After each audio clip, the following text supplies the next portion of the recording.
你好，欢迎收看《新闻面对面》，我是谢仲。来，一看为你介绍，今天要请到的特别来宾，左边第一位，新北市议员卓冠廷，武哥好，大家好；政治学教授范志平老师，大家好；资深媒体人康仁俊，大家好；右边为你邀请到台北市议员钟佩君，大家好；桃园市议员备少将俞北辰将军，大家好；资深媒体人尚有之，大家好。好，那看起来整个罢免，好，我们大概分吧，就是蓝营要罢绿营的，然后包括民团呢要罢蓝营的，那整体的氛围跟数字现在到底会怎么样？那今天在新北。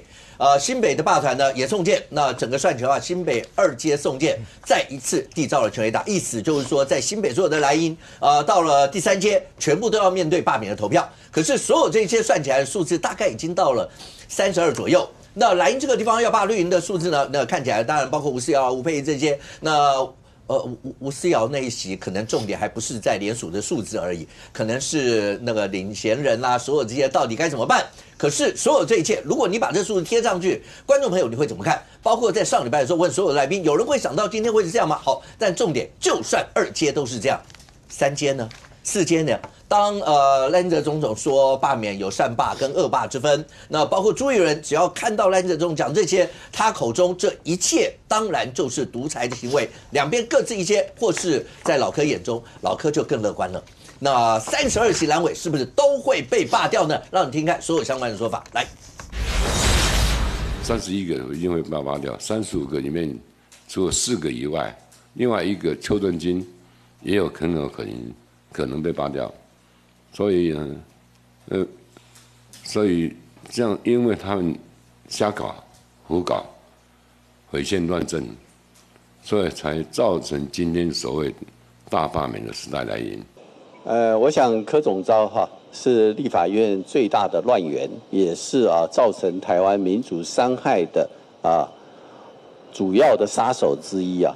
如果照他的逻辑，就是只要这些在野党通通都罢掉，然后可以达到赖清德全面的独裁的目的，最后民众一定会站出来投下不同意罢免票，要让创下台湾民主之耻的这样的一个大罢免能够铩羽而归。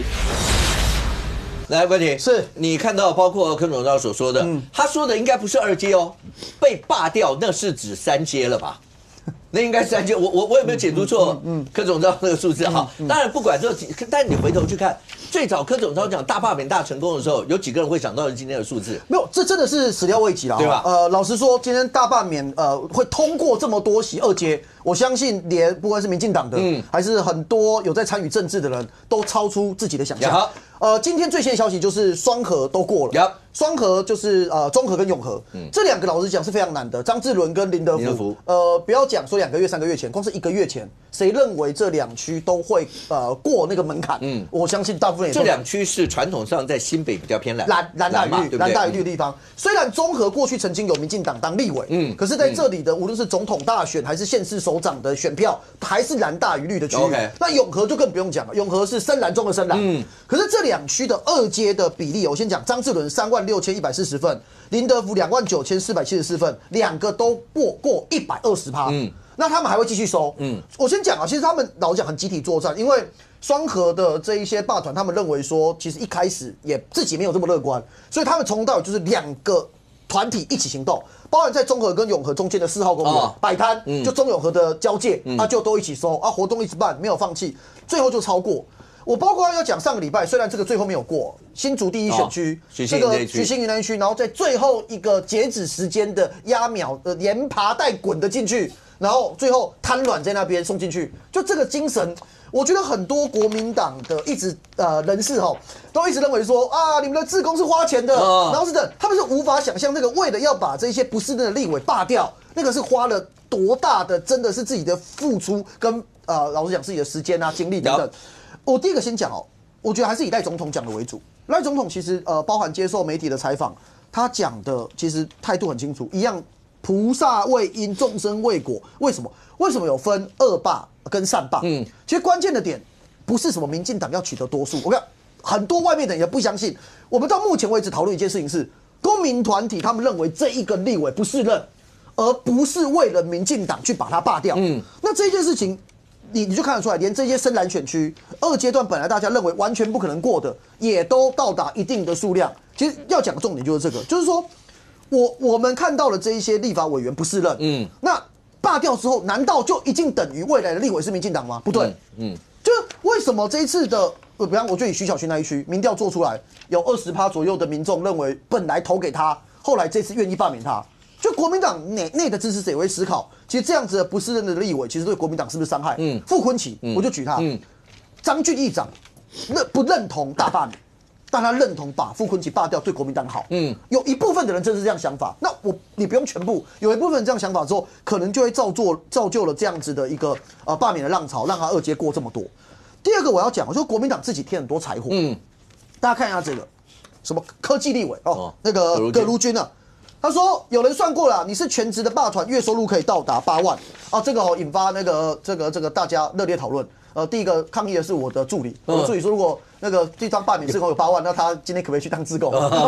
时薪比在我办公室高啊，就没有嘛？那这个你说会不会引火自焚？会嘛？那你去找啊，谁嘛？罢团哪一个志工月收可以8万？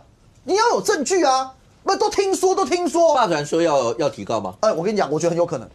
因为罢团有说如果不公开道歉要提高。对啊，葛如君目前没道歉嘛。葛如君他是说他没有指特定的罢团，这就麻烦了。5个人大律师，35个罢团都可以认为你说我啊。那台湾22个县市，然后全部的那个法院去告，那葛如君要全台湾跑透透，还不全台大复选，就你就道歉嘛，不然你有消息来源你就讲。那你在指谁？然后最后用这个稀里糊涂的方式讲说我没有指明谁，那最后罢团会不会去告？有可能。陈玉珍林署好有钱哦，可以包膜，不是嘛？包膜很有钱，然后表示有经费，不，人家是因为为了雇那个联署书，然后外面拿个那个塑胶套，然后再来林佩祥，社会边缘人，全部变社会边缘人。他说罢团有很多是边缘人，对。然后我要讲，因为社会边缘这个字很重，你去 Google 一下，社会学有修过就知道。社会边缘人是专有名词，社会边缘人就是指社会底层，然后就是这样，社经地位低，社会底层。然后你讲说这一些人是社会边缘人才会聚一起，惹毛了之后，后面讲说，因为他们是不是正常人，他们的价值观是极端的，带有强烈的仇恨的，出包了之后，网络上热议，觉得你怎么可以这样羞辱人？你是高级人，然后就把他这个全部以前的全部弄出来，说他是 top one 嘛，他说我们做立委的是 top one 的人。就那 top 1%， 就是那个最前面的那一个1%的人，他就区分的高级跟低级人嘛。他讲这些罢免的人叫社会边缘人，就是代表你是低级人，那他是高级人。你说这会不会引发整个后面浪潮？会。为什么？因为最后一个就林佩祥，是他要到，其实他的2阶要到5月下旬，523，35个中的最后一个就是林佩祥啊。那大家现在很闲嘛？你看你多久没看到阿美了？多久没看到这些朋友了？他们休息了几天？最后523之前这10天，大家会干嘛？全部集结去基隆嘛。那林佩祥这就引火自焚。其实这个时候他们就低调就好了。就罢团你给他们就是自己去发挥啊，自己去弄啊。你说这样会不会激怒？会。其实我听到好几个朋友听到他们骂边缘人啊，下礼拜都要过去，那就会引发大家讨论嘛。但关你是你有听到刚才朱育仁主席讲，他现在只要讲到罢免，言必称赖清德总统，然后言必称就一定就是赖清德要独裁，然后就是要把所有的，其实这跟讲老柯的说法有点像啊，就是要把所有的在野党全部都消灭掉，对，然后接下来就让你们完成所谓的完全执政，所有这一切就为了一岁赖清德总统像这样的一些野心而已。朱立伦的战略已定，我觉得你看徐小新的动作，看这些要被罢的国民党立委动作，其实战略已经定了。他们现在没有在管想要罢免他的人，就是你看林佩祥这话也是嘛，你们边缘人，他们现在就是只剩一招，而且真的就是老实讲，决战关键就在这里。我有客观讲，支持不罢免投票的人，还要吹投票率。所以你看朱立伦这是干嘛？这是在跟他的支持者喊话啊！你看就是这样子啊，赖清德怎样骂赖清德，然后把他的这一个投票率提高，因为。现在我们各方民调看起来，比方说隔壁的民调专家范世平，范老师他们一直公布新的民调啊。我说我认真看你那个民调，我以傅昆萁为例，傅昆萁花莲蓝大于绿的地区，罢免跟不罢免5-5坡，代表蓝的优势丧失。可是你说要绿大于蓝也没有，可是投票率一分析下去，愿意去投的，假如要罢免他的8成，不罢免他的去投票，红手3成嘛。就差在这啊。所以傅昆萁最后一定是这样。能够有什么招？2种，一种是仇恨，让你讨厌民进党的愿意出来投。第二个就是我就给你好处啊，他可能会结合资源、市府资源或行政资源，我觉得这大概是他们剩下的招。来佩君，同样的一个逻辑，就是刚刚讲到，因为这一次让大家比较讲好，尤其上双北、台北本来就是蓝营重中之重的地方，但是这次要面临全垒打。然后新北这次送件也是全垒打，刚讲到说双河的地区，像有些都是大家讲说蓝中之蓝的地方，但也面临到2阶。那这些在未来的战略上面，是不是像刚刚冠廷讲，就是朱立伦主席做的，想尽办法拉仇恨值，然后到最后变成蓝绿动员，要把你们的人推出来嘛？这是一种。那另外一个就说实话，林佩祥讲的我是没有办法理解，因为他的2阶还没过。就这时候大家都知道，他很想过的样子，不是2阶没过就。我们台湾话讲就是怕丢，该被丢钱，就是这样。然后这时候你说，如果要是2阶过的，像好小新出来喊，侯威出来喊，或者什么，就讲你们什么的，好，那也就认了啦。那不是说可以那样喊，而是说你要那样喊，因为你2阶过要拉仇恨动员。林佩祥在这时候喊这个，到底是在想什么？就你们整体的战略性，尤其党中央现在看待这些，到底会怎么想？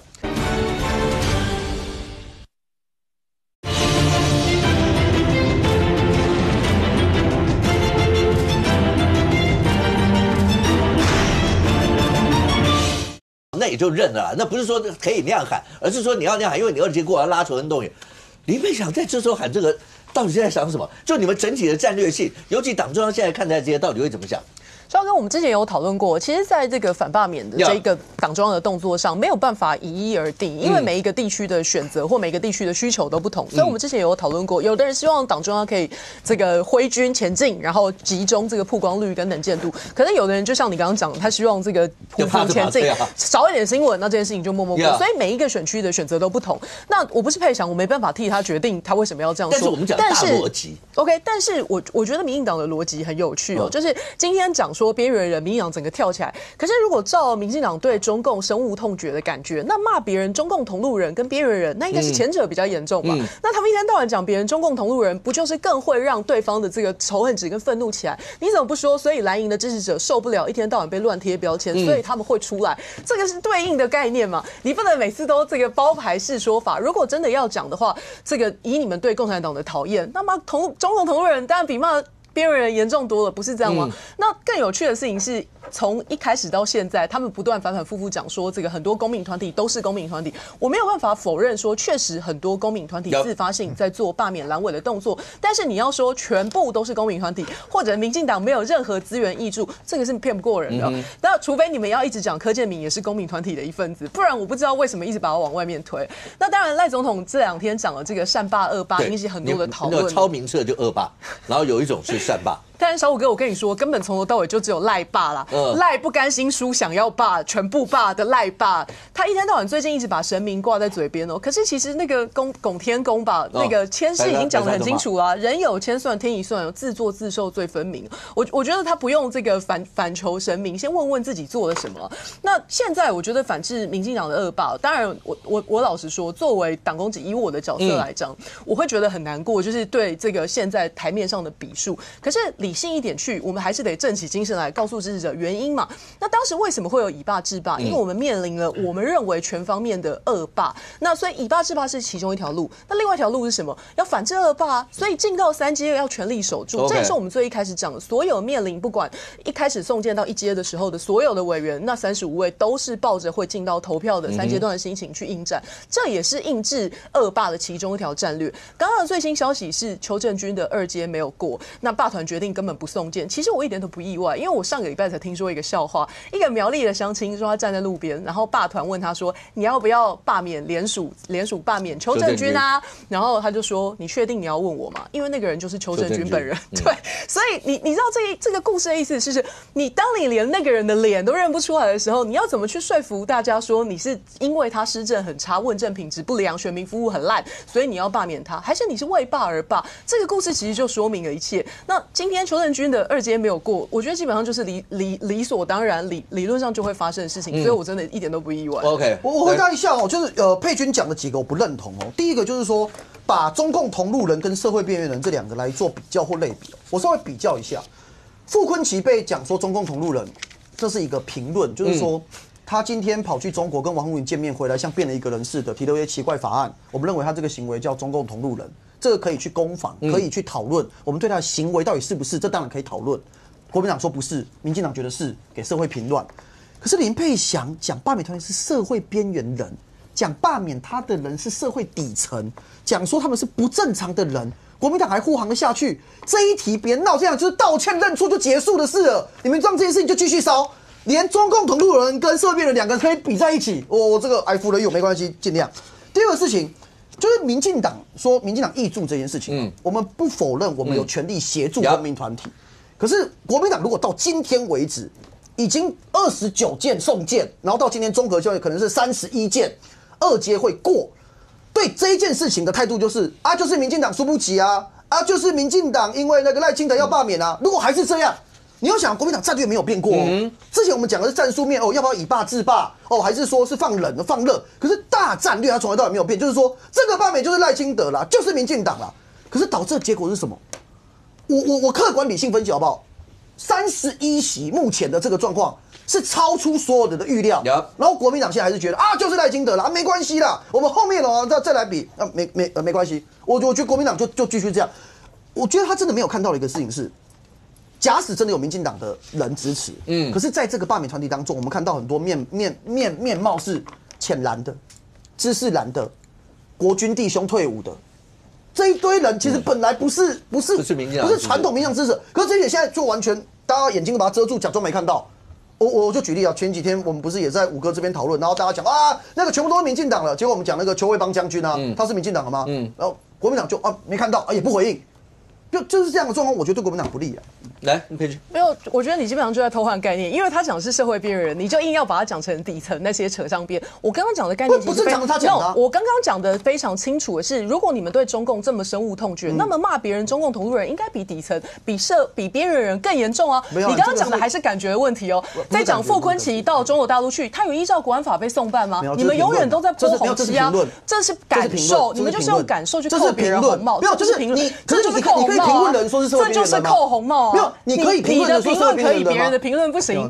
对，我就照你们的标准来讲。所以国民党没有道歉，那么可恨。国民党没有为社会边缘道歉。林泰祥自己的言论，林泰祥自己解释，我不能延伸替他道歉，我不能延伸替他解释，这是不对的。但是我今天在挑战你的是，如果你们一直讲中共很可恶，中共那么万恶不绝，那万恶冤首，那为什么讲中共同路人这件事情没有讲别人严重呢？因为他的行为像中共同路人，这是评论啊。请问他送国安法了吗？他有违反国安法吗？你们认为不能去讲一个人是中共同路人？不是感受的问题，可以讲人是边缘的，边缘人也是一个感受问题哦。你讲的都是感受问题，所以你们就是泼红漆嘛，就是这样嘛。我尊重。OK， 可是这整件事如果这样一路延烧的话，你可以看得到未来在进3阶的时候，大概所有的状况只会更热烈，所有的一切一定会是这个样子吧？如果真的讲起来的话，好，来任俊是，所以你看啊，当柯总召一开始是柯总召喊过。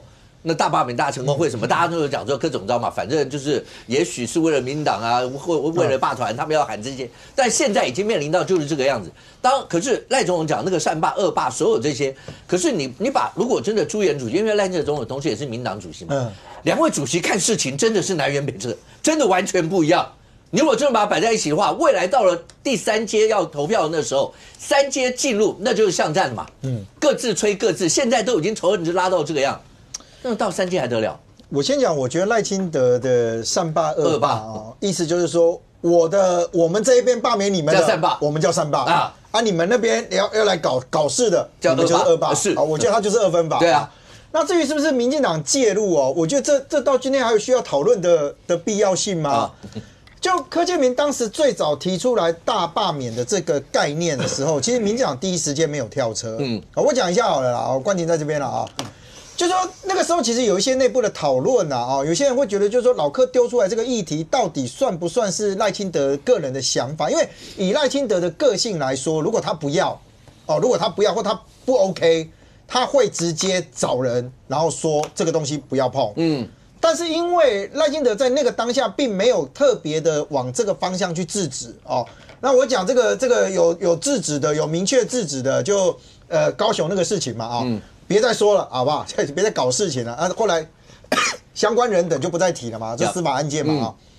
那所以这件事情到那个阶段里面，当然对民进党来说哦，我要不要站在台面上？其实民进党从过往遇过非常多罢免哦，甚至也有试图去推动罢免要被罢免或者推动罢免的状态。他很清楚的知道，在第一阶段里面，如果民进党要采取一个主导的地位，基本上成功的机会很难。基本上，过去有很多的例子嘛。这个的差别是在于战术上的不同，就是说国民党的那个罢免绿委跟议员的那一块啊，基本上是由党出来喊。所以你看柯建铭当时在喊大罢免的这件事上，民进党其实没有上车，那才会有南部的一个某立委他出来讲说，等二阶过再说，等二阶过再说，因为那其实就是要动员嘛，那个阶段他其实那时候讲的是一个就是讲的是个实话了啊。民进党在那个阶段，你说有没有给予协助？谁会相信政党没给予协助？但我要不要站上台面？那有差哦。所以刚刚主持人问说，会不会到3阶投票的时候出现状况？我觉得对于蓝营来讲，第一个，他要发动罢免绿委跟罢免绿议员的这一块，有没有机会走到3阶？我觉得到目前为止还在未定之天。因为你现在看那个赖任讲说罢无私窑那个地方联署书已经冲到2万份，可是我讲他的重点不是联署书啊，他的重点是那个领衔人的问题，不是吗？是啊，他们说还在且战且走啦。对啊，包含到说这个2000多份为什么先送一个2000份啊？现在他们的说法是说，我没有说先挑过啊，他的讲法是说没有先挑过了。他说，因为经费不够，所以先送2000份，后面会再整理，再送2000份啊，那也没关系，因为他的问题其实就算你同意更换领衔人，那问题是谁要当领衔人？现在看起来还是一个状态了啊。那过去一段时间，国民党内有人讲说，好吧，吴思瑶那一群不行，我们就把力量转移到吴沛忆去。这也是国民党朋友自己公开讲的他们觉得说这个力量，大家会把那个愤怒值，好啊，你今天在吴思瑶这边遇到这么多司法状况，那我们就往吴沛忆那边转进。那我就讲嘛选区跟选区不同的选区有没有办法把那个仇恨移转到那个方向去？就我那个选区干我什么事情啊？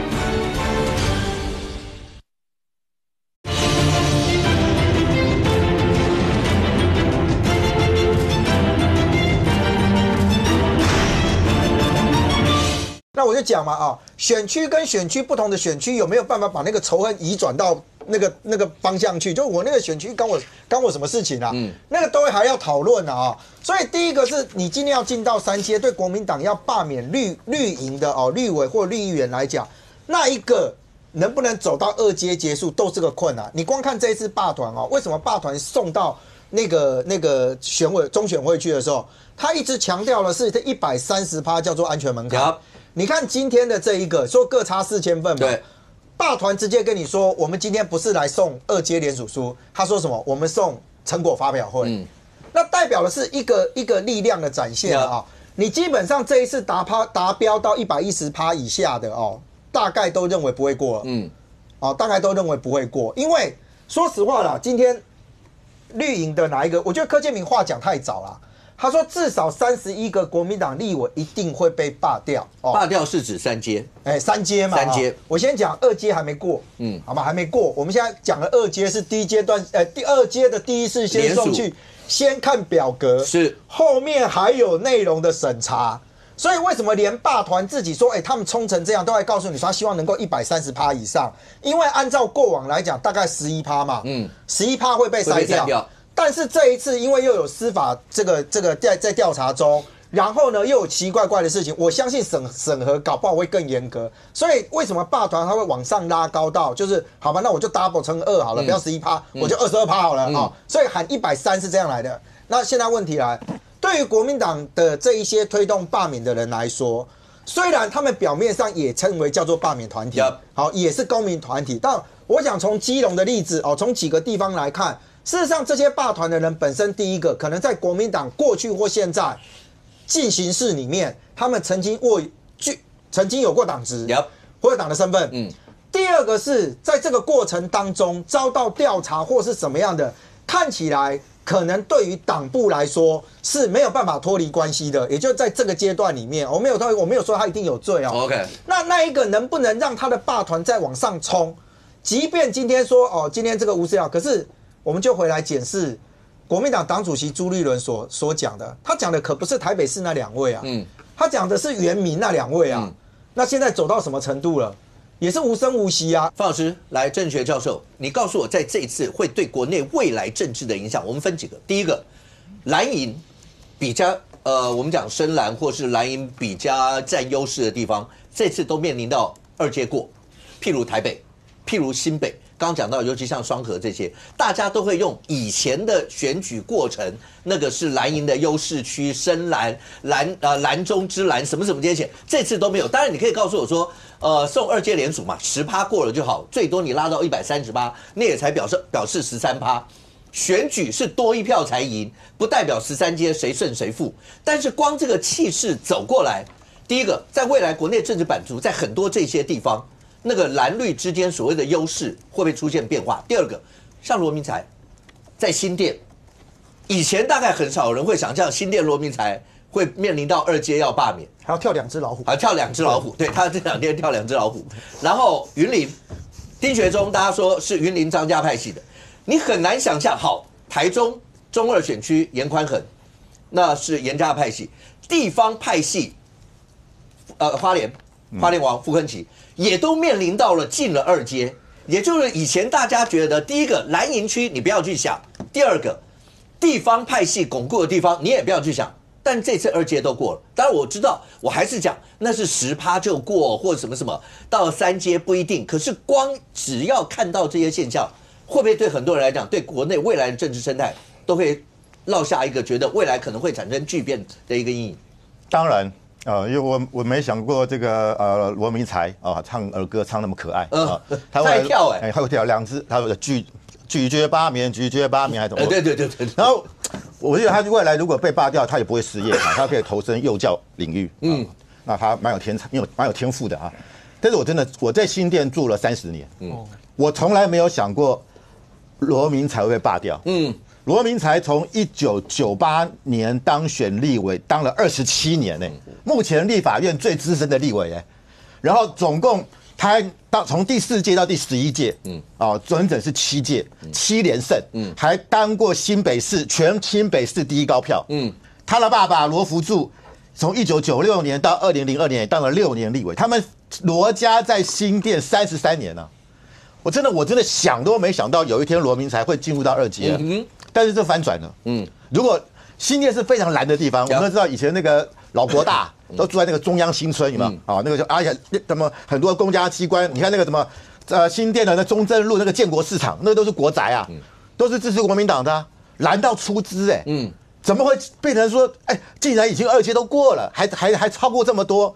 那你刚刚讲说这个林德福是永和我在永和也住了将近10年，永和是很蓝你到处住，你新店住这么多年，永和也住这么多年。对，永和也住了这样对。那我小时候是住金瓜石了，然后国中顺太娘家，然后后来国中毕业才到住新店，住永和，然后再住新店，都是很蓝的地方。永和，所以我觉得整个的台湾的政治板块会出现巨大的一个变化。那我觉得国民党这次对于这个大罢免有3个严重误判。第一个，他真的低估台湾人的反共的意志。反共的决心，反共是什么时候的话？我跟那个于将军，我们以前在念国小国中，我们那个时候2讲的宣传，这是达到这个反共保台。我看很多外国人看吓一跳，全世界还有这反共的共产党不都没了吗？台湾还在反共而且把那个过去2讲10号那些标语拿出来，所以我觉得第一个，台湾这个反共的意志是很强烈的，我觉得这个连中国都没想到。我觉得习近平如果今天看到台湾在讲反共，就罢掉已经30个人过2阶，甚至可能罢掉10几个，习近平的对台工作完全失败。我今天如果是我对习近平看到我要跟国台办主任送他，要把他 fire 掉，送到新疆去他搞什么东西？怎么搞成这个样子呢？第二个误判什么？就轻敌嘛。对这个罢免一开始根本不重视，从去年的这个青鸟运动也不在乎，然后一直到我们看到台南的起诉书他们是到今年1月20号晚上才下达指令，要罢这个台南的这个林俊宪跟这个王定宇，每一个区要交这个3000份，然后1月31号送到这个台南市党部，2月1号就要送中央党部，前后就有10天呢。那为什么？你一开始不在乎嘛？然后你本来是不知不觉，后来变成后知后觉，到了选举还是动员组织动员党部动员国民党的所有活动，包含426，没有游览车。没有发自，没有矿泉水，没有帽子，没有便当，晚上没有晚餐，没有半日游，这动员不了的嘛。所以你完全跟那个由下而上的完全不同。国民党到今天还是这样搞。来，佩君，是不是国民党不知道怎么跟公民之间的对话，然后到现在还不汲取当初民国38年退败到台湾的教训？我尊重范老师跟一切绿营的人士对426的评论。如果到现在他们还是相信426全部都是因为便当矿泉水才站上凯道的话，那请继续，我没有意见，这是他们的看法。但是我们自己心里最清楚，那一天事后我收到多少人跟我讲他们搭捷运去、搭公车去的热血，我基本上全家都去了，但我事前真的都不知道，他们都搭这个捷运公车来，我家只是那个现场25万人的一个极小的缩影而已。所以如果绿营还就是包括范老师也好，这个包括其他的绿营人士也好，要继续把那25万人通通包装，或者是诋毁，也不是讲诋毁啦，应该讲说随胡乱的贴上帽子，说他们是为了便当、矿泉水跟帽子而来的，那没关系，请他们继续这样的言论。那我想守住3阶的投票，就是国民党跟选民跟公民互动的方式，这个就是很重要。但我觉得范老师讲对一件事情，到今天啊，我确实觉得国民党轻敌，因为我们忽略了民进党想要促成大罢免的决心。真没有想到他把所有的东西胡说八道一通的，包括预算一切这种造谣一张嘴，辟谣跑断腿，到现在我们还要花力气去解释这些事情，这些通通塞进去大罢免，凑成了现在2阶段的结果。但是我觉得很容易，3阶段就是展现的时候，所以3阶投票要守住。这个从最一开始1阶还没有过的时候，我们就很多人都已经讲过，包括我在内，坐在一模一样的地方也说过。那如果反共决心是这一场罢免要展现的事情，那我是不是应该先恭喜廖先生，他的罢免案联署应该不会过喽？因为他的这个罢团的代表人物不就是从民进党政府抓出来的共谍盛楚营吗？如果要展现这个反共的决心是这一次罢免要展现的事情的话，那廖先生应该已经可以先脱离这一关了吧？如果是照你的意思的话。OK， 我觉得426当然有相当多的是民众自动自发，我不反对，但是起码有一半大概是动员来的，中南部来的。那但是我们看到罢团为什么今天有这样的一个能力，而且他们的确是投入了他们的热情。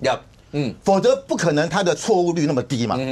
所以我觉得到今天为止，很多我自己遇到我的大学同学，我们已经10几年没见面了。一个女同学，她以前对政治是冷感的，她这次出来罢免，我说你过去我觉得你对政治毫无兴趣啊。她讲的4个字：为母则强。她希望她的小孩不要能够继续过民主自由的生活，不要被中国统治。为什么这次这么多都是女生？你想想看。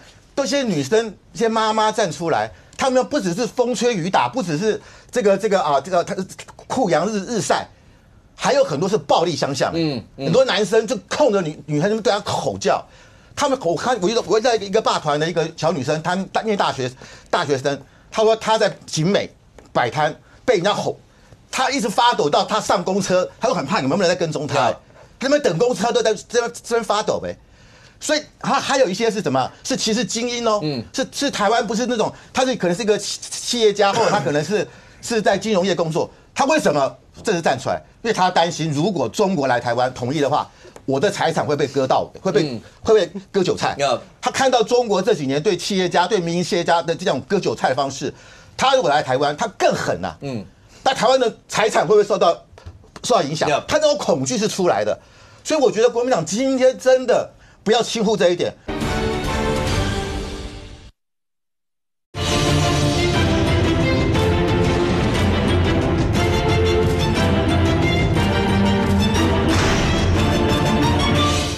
他如果来台湾，他更狠呐。但台湾的财产会不会受到影响？他这种恐惧是出来的。所以我觉得国民党今天真的不要轻忽这一点。我要警告一件事情。这次的有可能我们大概。罢免投票时间大概什么？大概目前预估大概是什么时候？应该是8月底9月初吧。8月9月吧。8月9月对不对？今年9月3号，中国要扩大庆祝抗战胜利80周年。在北京天安门举行重大阅兵。邀请谁去？马英九。要不要去？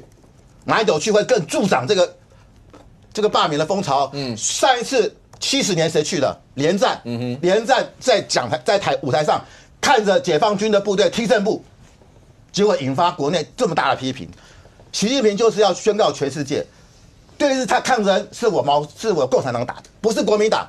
谁来证明？连战啊，连战都出来帮我背书啦。80年，你看这两天习近平去哪里？去莫斯科，去红场，帮普丁背书，对不对？反这个反二战的胜利。9月3号，中国也要做哦。OK， 国民党今天如果真的哪一个高官或者什么副主席、什么夏立言去的话，我跟你讲，会更会助长这一场大罢免的第3阶段通过。范老师刚刚讲一件事，我觉得蛮有趣的。他说那个文山的罢团啊，手发抖，这意思是文山的人特别不讲理吗？不对，是因为文山的人特别讲理。因为文山看到退赖世宝、反赖世宝的理由是，文山有赖世宝做了20几年，把大家不要的东西都丢到文山去，包括台北木栅动物园。这个话简直笑掉文山人的大牙，好吗？就是因为罢免赖世宝讲不出一个合理的理由，所以那些罢团没有办法站在马路上跟这些愤怒的文山民众相抗衡啊，这不就是真正的理由吗？然后再来，我觉得范老师不能这个选择性屏蔽一些讯息，罢免或者说你刚刚讲的罢免，很多妈妈站出来，那同样的反恶霸也很多妈妈站出来啊。反恶霸林思明不就是一个很辣的妈妈站在街口振臂疾呼吗？然后那天不是也有妈妈站在马路上痛心的喊说不要再洗脑我的小孩，这些不都是妈妈吗？所以我同意你的说法一半啦，确实这一次的恶霸激出了很多本来对政治没有那么关心的人，但是是不是像你讲的哦，每一个都是罢免万恶阑尾而来，绝对不是如此。将军来，出自国民党，现在看到国民党面对到的这样一些状况，你觉得对国民党来讲的话，真的找到了要在3阶打这场选战的方式吗？另外，不管是南检啊或者什么那个起诉里头，国民党现在要以霸制霸，数字会出现多少不知道，因为现在看起来的话，目前挂的应该是31笔问号嘛，对 ，OK， 对。但是可以知道一件事情，就是那个司法侦办还没结束，因为会不会冲中央党部不知道，大家都还在看着会不会真的有什么样一些动作。所有这一些，包括南检在书里面那15个字的那个圈圈，大家现在都还在对那个词那个圈圈到底是什么，可以引申得出是什么人，或找得到是什么人。对所有这一切，对国民党来讲的话，这一仗打到现在，最起码你核算起来，如果把司法碰到一些司法案件都摆进来的话，一定是当初没想到会是这个样子啊！这当然哈，其实像赖清德总统说，罢免有善恶之分。好，那我们先不要看下面那段抄党员名册。罢免什么叫善罢，什么叫恶罢？看切入点，被罢免的人都认为这是恶罢。我也被罢免过啊，那我觉得他是恶罢啊。那可是罢免你的人都觉得我很有理由，我理由很充分，因为你是黄埔叛徒，所以要罢你。我又不是选陆军官校友会会长，所以我说被罢免的人都认为是恶罢。然后要去罢免你的人，他要讲出一套道理，那就要看他的支持者出来联署的人接不接受，接受就善罢，不接受他就觉得没道理，他就不签嘛。所以我说罢免善恶之分是这样分的。被罢免的人，你问100个被罢免的，他都说对，他恶罢。那你问那个要发起罢免的，他都说我这是善罢。那可是国民党问题出在哪里？国民党在发起的时候，一个口号喊坏了，叫做以霸制霸。以霸制霸就不对嘛。以霸制霸就不对，不能说以霸制霸，你要说我要罢免吴思瑶，我要罢免吴佩益，为什么？那就是你怎么讲都不会是恶嘛。可是你讲说以霸制霸，那就要报复，报复没有好的啦。连老蒋总统都讲以德报怨嘛，当时对不对？不就以德报怨化为国际的佳话？所以如果说你要报复，就是恶霸。对，所以我才说赖清德总统才会讲说。恶霸才抄名册，有没有抄名册？有嘛，有嘛，就是有抄名册。如果没有抄名册，请问，这个为什么只寄2000份呢？赖以任不是为了要罢免吴思瑶之前，要先罢免这个张克进嘛？那你应该是4000多份全寄。要换领衔人，因为张克进说他不玩了嘛。对，要罢免他了，所以要先罢免张克进。所以如果你要把张克进的领衔人给罢免掉，你应该是所有人都寄。那个成功几率会高嘛？你4000多个提案人全部都寄，成功几率就高。为什么你只寄2000份？就是赖以任他并不是真的要拿到2000多份的所谓同意罢免张克进的这个同意书，那要干嘛？他要跟四叉猫嘴啊，就四叉猫说，我出2000份的钱，哦，你说的哦，我寄了哦，他在跟四叉猫嘴，因为你只寄出2000份，你怎么可能拿到2054份的同意书？他的目的是在嘴，是在炒声量，所以。醉翁之意不在酒，他早就不再要推吴思瑶罢免的这个活动了。可是赖以任又冲中选会，要求公告递补的办法，或所有这一些，递补办法不是就是现在大家讲说要换1/2，是啊，然后什么类似这些，是那赖为什么还要冲？我的意思说，所以他们的动作没有停嘛。刚刚讲说那个联署书，也跟大家讲说骂罢吴思瑶那个说收到了2万份，然后赖人又冲到那个中选会去说那个要求公告这些东西，所有的动作。就是除了那个领衔人这件事解决了以外，所有的动作都在做。对，都在做。如果说现在他的目标是要冲过2阶段的门槛，不对啊，不应该是要这样吗？对，他冲过2阶段门槛，他应该是铺天盖地的小蜜蜂，所有的人出去联署嘛，而不是跑出来这个跟4叉猫嘴，跟中选会嘴，这个对你的2阶段联署有什么用？没有用嘛。所以我才说他的目的真的是要冲联署。我看到很多冲联署的这个罢免团体他是毛起来做，不管你对他谩骂，对他有一些什么肢体冲突，他都不管，他的目标就是要完成2阶段的罢免，所以那才是真正在做罢免。那你至于说你觉得他是善罢还是恶罢，我讲那个被罢的跟罢免的有不同的解读，我们都可以尊重。那另外我讲，大家一直在问一件事，这15个人，这15个字到底是谁？对，我只能告诉你讲，绝对不会是朱立伦，因为朱立伦绝对拼不出这15个字。你总不可能这个台南地联署为了拼这15个字，朱立伦写5遍嘛，不可能嘛。对，这一定是有单位、有权衔，然后有姓名、有职称嘛，才会凑满这15个人。所以我在很多节目就讲了嘛，以我对国民党的组织了解，因为我当过组织改造委员会的委员我算得出来了，这绝对不是主委，也不是主席，是副主委。大家算算看国民党前面什么中国国民党中央委员会，后面15个字。组织发展委员会副主任委员某某某，刚好15个字。没有副就只有14字，没有副就14个字。所以我说不会是主委嘛，也不会是主席嘛。那副主委是谁呢？有6个。主发会的副主委有6个，我也查过，都是3个字的名字，没有2个字的。对，没有叫班超的，也没有叫这个都没有。对，都3个字的。绝对是我预判了，我按照这样去算，算出来就是副主委。您的估计猜测是对，我按照我对国民党组织了是这样。那但是我要告诉大家一个罢免的活动成功与否，对一个政党如果是有伤害，那你这个就是失败的。如果国民党对这15个绿营的立委，最后2阶段过0，大伤害，对国民党自己是大伤害，对朱立伦的领导有伤害，对国民党的威信有伤害。对国民党支持者有伤害，如果真的是0，大伤害。将军0是大伤害，对1或2，小伤害，那这就是也是伤害。你15个才过1个，难道不伤害吗？就算15个过3个好了，不伤害吗？也是伤害，只是没有0那么重伤，这所有都是伤害。那另外我讲一个罢免15个，你至少要交差，就是说，我的支持度还在过半。你15个至少7个。那叫做至少过半。如果你15个0、1、2，完蛋。那我讲到第2阶段过关以后，对于国民党这些蓝营的立委心中的想法，那是极度压力。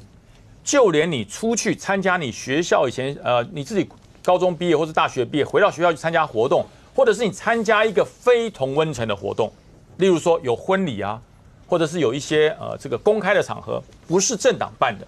你去参加，你会心中会七上八下，为什么？有10%的人就出来联署要罢免你，10%那你说没有关系，支持我不同意罢免的更多在哪里？你不知道啊，这些是冒了压力出来写我要罢免你。那我是集美国中毕业的，我文山区长大的我要告诉大家，文山区超级蓝。我去帮忙罢免赖士葆助讲过，每次去都被呛。那没有关系啊。你被呛的人不能出来签说我不同意罢免联署，没有这种联署嘛？当然没有这种联署嘛。所以说候选人就是被罢免的人出来，他见到民众，他不知道你是支持我还是不支持我。可是他印象里很清楚，有10%以上的人是不支持我的。对他来讲，他参加活动会退缩。像叶元之间参加他们以前高中的活动就被呛了，这都是一种压力。另外还有一点，就是你要出来反制罢免，要不要花钱？不能募款不能募款如果按照国民党说，我就比照选举的模式来做，哇，100万到1000万100万到1000万所以对他讲伤不伤？很伤。另外我再强调一件事国民党现在有一种逻辑，我觉得你没有办法去说服民众了。第一个就是抄名册，因为我要反罢免，我要这个反恶霸，所以叫护民主。不对吧？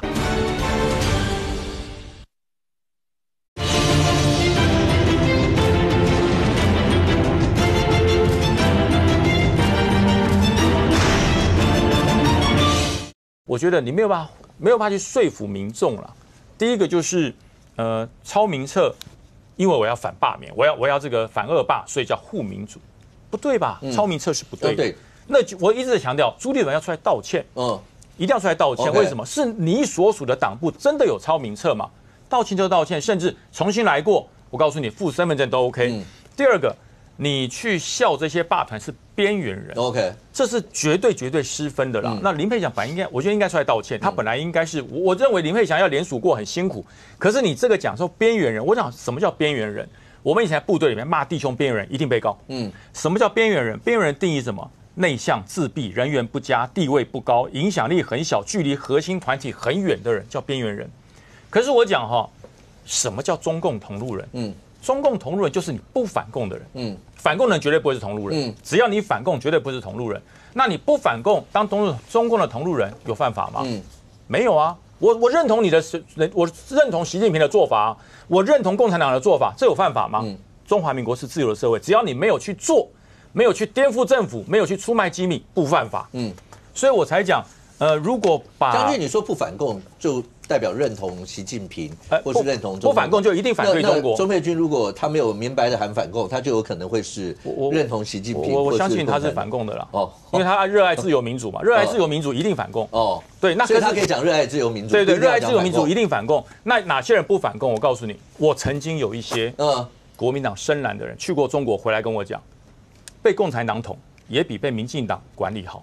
这种人就同路人啊，我跟你保证，这个就是同路人。可是你说他是同路人，他会生气吗？不会，他不会生气，他反而觉得你是舔绿才生气。这个是不需要去解释。你说钟佩君他一定生气，他刚才那个反驳的意思就是说，为什么要摘他们这样的一些的意思？但是按照将军的定义，我已经不是啊，因为我在这个节目，在这个同样的位置，我已经讲过，我反绿共、反红共，我都讲过了，红共必反很多遍了，所以我应该不符合他的定义。那国民党其他人呢？我一定反共产党，这个讲了非常多次。小虎跟我们之前也有讨论过哈，那为什么会陷入这样的？我觉得就是年轻一代应该要走出的论述啊，这个我完全同意。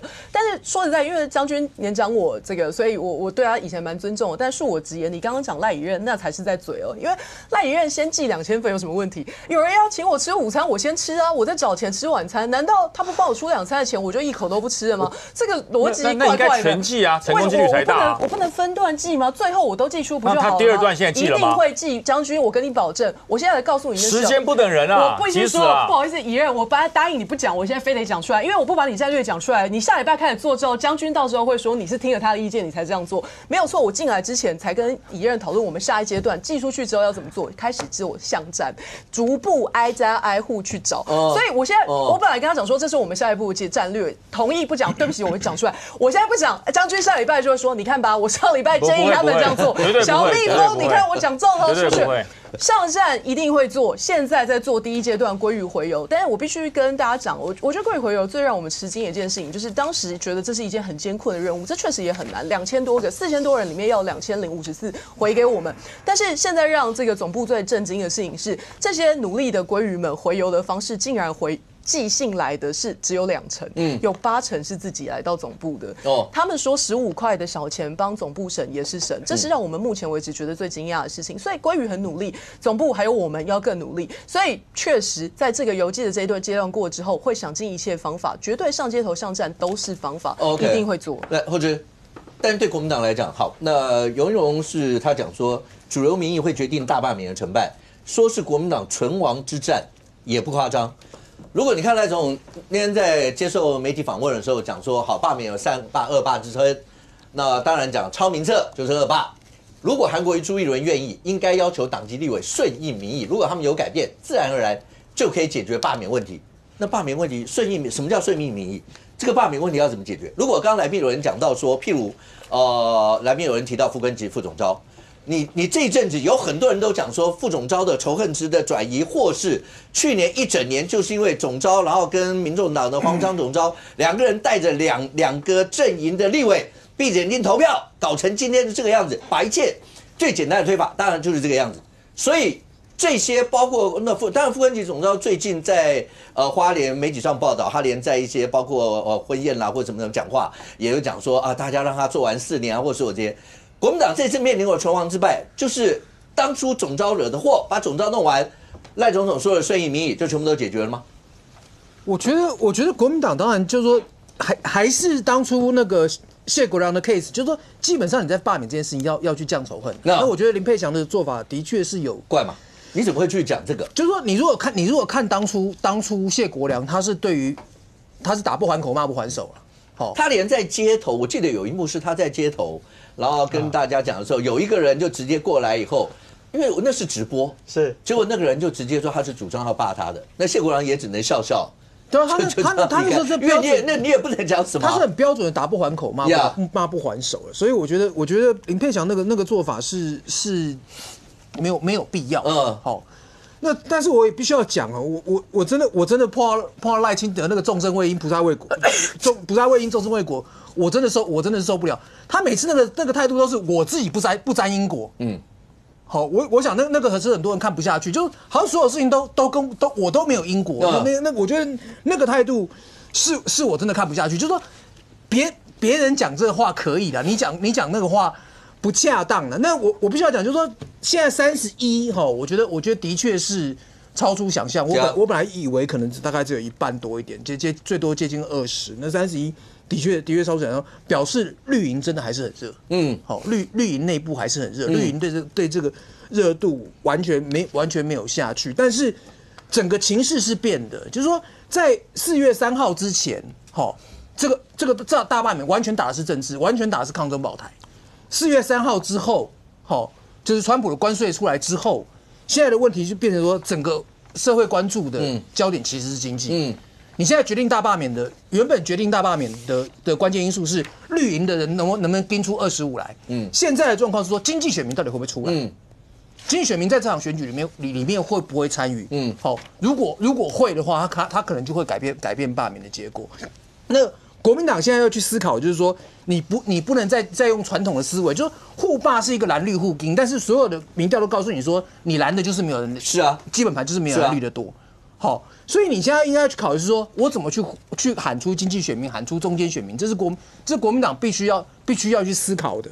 那虽然佩君讲说，吴思瑶的部分还很热，但是我对于双吴的联署状况，我是比较存疑的，因为我觉得426当然的确喊出很多人，但是你现在感觉那个氛围好像已经淡掉，好，而且你也没有办法靠罢免双吴去盯你31个，那个动力是不足的。就是说国民党应该要考虑的就是说，怎么去中间选民、经济选民这个论述，你可以做些什么东西，而不是留在护罢那边。包括川普关税的东西，你中间你从不管是法制面来讲，还是说从税制上面来讲，你在立法院有没有空间，有没有舞台？我觉得国民党应该要去思考的是这个，而不能。我问一下，因为你刚刚讲到31比几，或者你对那个就罢吴这2席你是存疑啦。因为有来宾讨论过，因为对国民党未来的战略，你想想看，全国一定到时候进入3阶的时候，虽然时间也许有落差，因为对国民党的时间可能会落在后面一点，所以大概不会有这些。但国民党有人就讲说，国民党是不是应该尽了全力？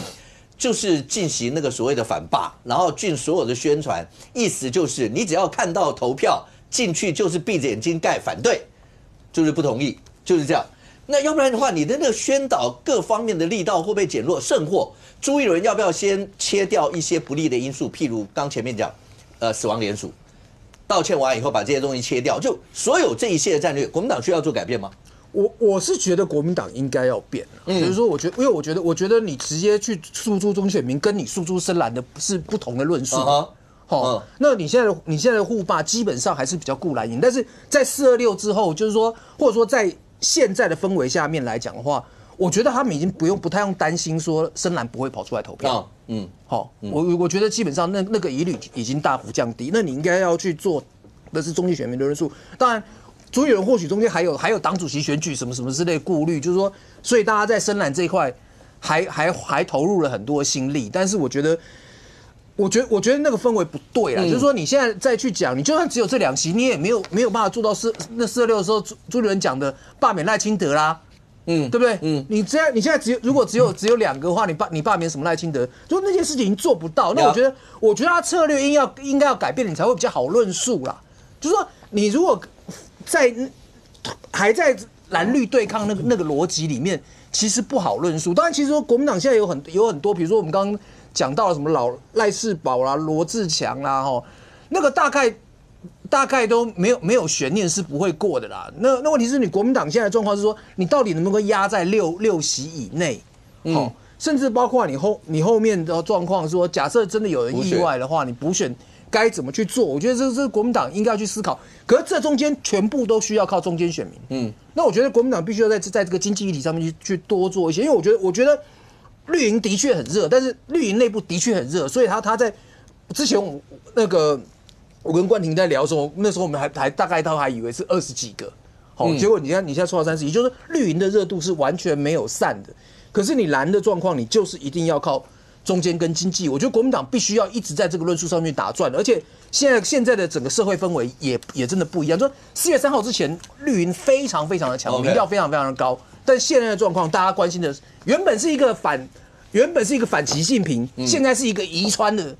质疑川普的一个全球主流氛围，这2个氛围下面，国民党的策略应该要调整才对。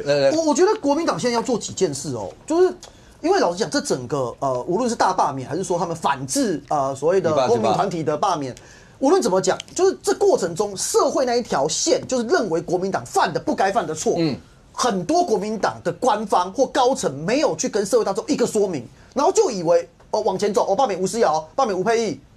这些事情大家就可以。你觉得他们哪一些东西？我举例，第一个，台南已经起诉了，3块钱这件事情，还要于将军这边猜15个字是谁？不是，这都已经知道，就中国国民党党部的中央有人了。国民党主席或高层可不可以出来讲说这是不对的？我们不应该这样做，我们没有下令，底下怎么样？还是说有下令也要停损？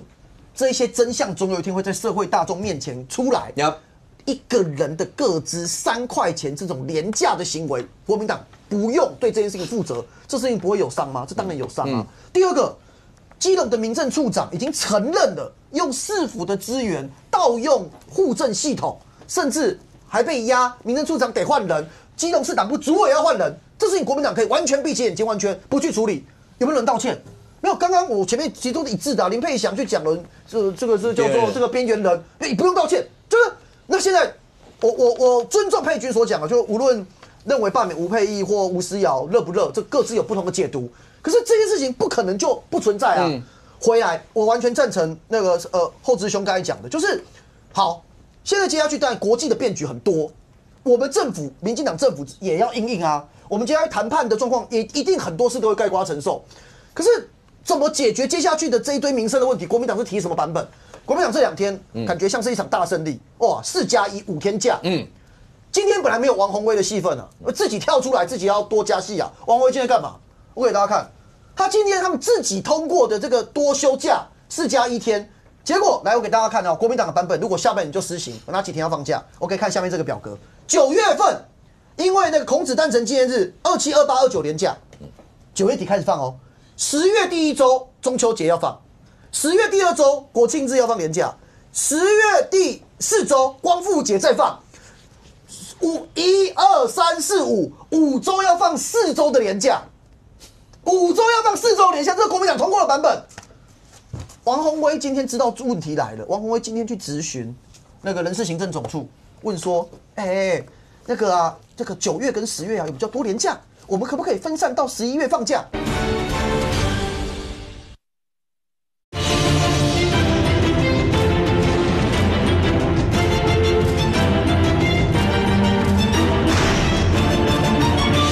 那个人事行政总处问说，那个这个9月跟10月有比较多连假，我们可不可以分散到11月放假？有人就开玩笑讲，那孔子那个诞辰纪念日是要过什么？过满月吗？不够，因为满月还是10月连假，要过2个月生日。不是为什么就胡闹嘛？不是，如果王宏威你当时知道你通过版本是这样，你为什么要去这样处理？不，这就是所以这是你们解决这个民生啊、工作啊、劳权的方式吗？这就是没有讨论的版本。在表决前，国民党、民众党、民进党立委没有人拿到这个版本，结果现在就过了，然后就很廉价跟大家讲啊，你们不支持劳权，我们主张放假，不支持放假。过才2天，出来检讨说9月跟10月放太多假，你们通过了版本。来佩君。国民党中央需要针对刚讲的，不管南检起诉啦或基隆的事情，要公开道歉吗？国民党其实这个包括要不要普发1万啦，这些都是在民生上国民党希望能够突围的一些地方。但如果照刚刚冠廷讲的话，是惹麻烦了吗？先讲第一个，冠廷刚刚偷换了一个概念，那个2到3元，根据现在新闻讲的是抄写费，不是卖个资的钱，这2个是不太一样。就抄嘛，就抄。你刚刚讲的是把2到3元出售个资，这个是不太一样。那现在已知的讯息是抄写，你讲的是卖出去的意思，不是卖你们抄嘛？他现在讲的是抄写费，但是无论如何这是不对。但是你讲的跟事实有出入，我还是要提。好，谢谢。但是现在的状况就是真的。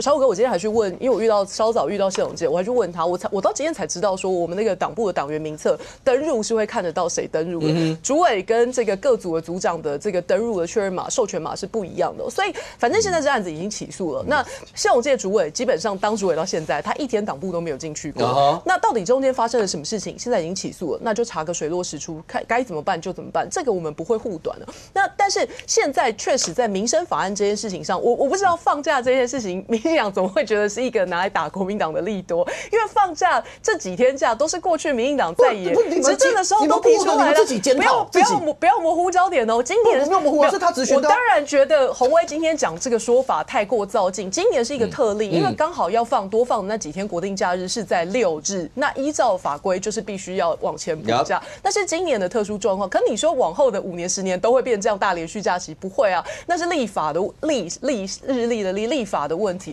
那过去讲的好像民进党对这几天的假从来的，不然你就告诉我，你就在这里告诉我，民进党反对放这几天假，从以前到现在都反对吗？变成我们反对放假？对，不是啊，我就讲嘛，你在表决前你根本不知道你要放哪天假，你是反对放太多假，还是觉得劳工不值得放这几天假？还是觉得教师节不应该放，光复节不应该放？你就直接讲出来，我不知道你到底要说什么。我想很清楚，我就觉得你质疑点可以讲啊，到底是质疑什么？是劳工不适合放这5天假，假放太多了，还是教师节不要放，行宪纪念日不要放？我不知道你反对的是什么。我是很开心啦，因为按照这个假表因为我礼拜1跟礼拜4都有课所以说我可以2次都不用上课很开心。但是我跟你讲啊，这个你很混的，不要，我在放假嘛，我还就是每一行都少上2次所以我真的觉得这个小恩小惠啊。没办法跟这个国民党亲共的大是大非相提并论，所以你觉得就算过了这些，解不了罢免之围？当然啦，当然不行啊！你就看出来国民党没有战略。他现在用2招，一个就是普发1万块嘛。所以刚才后志讲说，你觉得台湾民众会觉得这很棒吗？在这个中美贸易战，应该说讲，在这个川普的关税战。我们应该在把有限的资源最好的利用嘛。例如说，有一些厂商，比如说中南部，它有一些传统产业受到影响，给予他补助或帮助他开拓新的市场，都需要钱嘛。你一个人发1万块干嘛？你说这个郭台铭给他1万块要干什么？所以我觉得那是没有意义。但是国民党现在没招了，就玩这个好，然后要不然就是放假。那有人说，这几个假，我觉得不能讨论劳工放假的问题，但是这几个假它的意义何在？他说劳动节要全国都放很多劳工家长很不爽啊，为什么？我1年难得有一天幸福的假期，小孩子到学校去，对啊，学校老师没有放假就我们可以把小朋友送到学校去，现在全国放假，我还不知道在带小孩，我没有真的放到假我的小确幸没有嘞，而且你知道在这次五一劳动节什么地方人最多？外交部的领事事务局，很多劳工去那边办护照，因为平常如果要去办还要请假，晚上也没有可以办嘛，白天去嘛。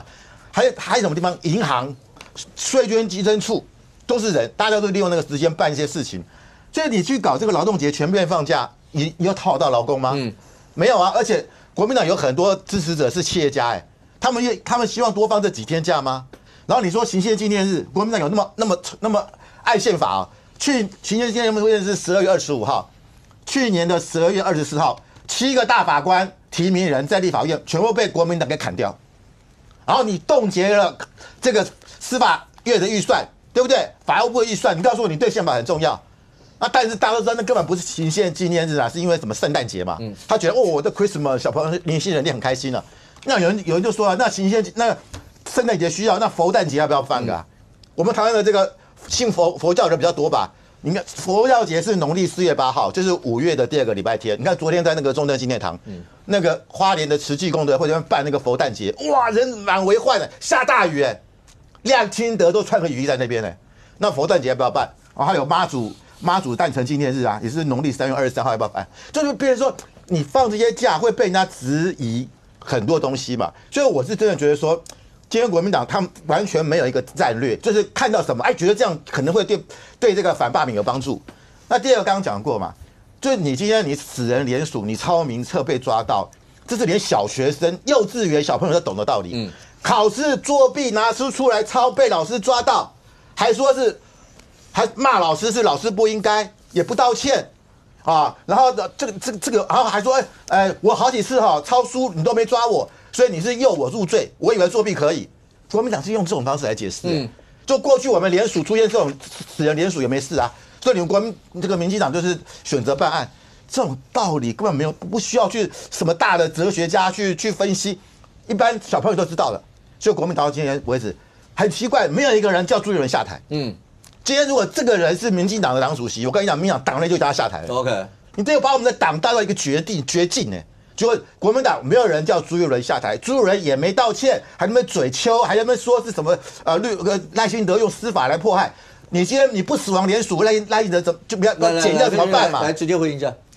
我觉得范老师讲得很好啊，他如果觉得佛诞节很重要，应该要放，我很同意啊。那请民进党立委提案啊，他们可以提版本啊。为什么国定假日他们不提？国民党跟民众党提了，又在那边叫，那讲的好像过去他们从来都不支持。对啊，现在不支持，以前很支持啊，不然他们以前干嘛提案呢？对不对？可惜今日的他们没有办法让昨日的自己消失啊。而且我觉得范老师讲说这个国定假日修法是为了反罢免哦，这个就真的说不过去了。刘许婷我还去翻了一下哦，他是在113年的5月17号通过院会一读了。10月23号，内政委员会就办了立法公听会，也就是说，在他当选的第一个会期就已经提案，那第二个会期就办了公听会。除非你是从刘许婷的当选第一天，根本不管他做了什么，你就打定决心要罢免他 ，OK？ 那你就会把他所有当立法委员做的每一件事情都讲成他在反罢免。不然从时间序的上来看，他就是做了他立法委员他觉得他应该要做的事情，他提案，他开公听会，然后最后3读通过，让全国的百姓放该放的假。我不知道问题在哪里。我做2点简单回应哦，没有大罢免就没有这次的大放假。虽然说国民党5月17就院会一读了，你5月17提了大罢免，这就是我要讲的。因为一读之后，国民党没有把这个当成优先法案。这一个版本这次通过了这4+1天，哪怕到了表决前，国民党也没拿到最后的版本。民进党没看到，民众党没看到，麦玉珍还以为新住民纪念日有被放进去，最后也没有。没有我的，你问现场立委，大家都看到。所以没有人看到完整版本。在之前的内政委员会也没有里面也没有讨论出共识，可是国民党为什么急匆匆的要在内政委员还没共识的状况底下，啪直接通过？其实就是因应大罢免。OK， 将军，这次整个大罢免走到现在，包括刚刚讲放假的问题，包括各选区，我刚刚讲，当傅昆萁在跑选区花莲哦。然后跟当地的很多人讲说，让我做完4年吧，他跟总统一样，都应该是有4年任期。好，当然巧芯当然这节我觉得他也是跑很多场子啦，那跑多也许也会累，或者不是母亲节，在上面喊着就祝大家父亲节快乐，类似这个网络上大家都在讨论这些，就表示说面临罢免了，即便你内区也许大家觉得赖英比较强，可是这个心理压力真的非常大。那有几个刚才讲反制，我不知道是不是为了这个反制啊，但有很多人会这样解读，譬如说假的问题、普发预案的问题，或朱立伦最近的很多动作，尤其是在针对赖清德总统，因为他同时是民党主席，在喊那个独裁什么之后，前一阵子不是讲那个纳粹啊、希特勒啦，所有这些搞得几个国外的驻台湾的一些的使节协会抗议的这些。但看起来就是国民党在面对这一次的时候，中央定调直接对冲赖清德，然后其他各地方就反正到立院就是用刚那样方式，各地方委员就大家各施展18如神通，大家各看自己能够怎么做了。我先讲朱立伦现在从正常轮变风火轮，他骄不骄傲？很骄傲，很骄傲，因为深蓝的票吹出来了，深蓝的票有吹出来，对，吹出来会。可是深蓝的票需要吹才会出来吗？因为深蓝的本来讨厌朱立伦啊，因为朱立伦把黄复兴裁掉了嘛，所以深蓝的本来是讨厌朱立伦的。那朱立伦现在风火轮上升之后他变成打赖第一品牌，所以深蓝的支持他。OK， 对于朱立伦连任主席是有帮助的。可是我想说，对于进入了3阶要投票的国民党的这些立法委员有没有帮助？如果深蓝100%都出来投票，过得了关吗？过不了关嘛。你要有中间选民的支持嘛？看起来你要过25以上，因为对，看来霸团的那些联署的数字来看的话，一定过25，一定过25。所以你一定要催出比他多一票，对，要多一票。所以你光是深蓝倾巢而出不够，真的不够，你要有中间选民。可是朱立伦这一番言论，从正常论变风火轮，催得出中间选民吗？催不出来。我跟刘许婷的选区重叠啊，我跟他选区重叠啊。这个礼拜天母亲节，从礼拜六、礼拜天跑了很多的活动。我问了在场的乡亲，对，多放5天假赚到。你知道他怎么回答吗？要不是罢免他，会有这5天假。这是我很明白的选区，就是牛许婷的选区，我听到的啊，就牛许婷的选区有听到的啊，所以我才说这些事情对于国民党来讲，不做不错，多做多错。我真的觉得是这样。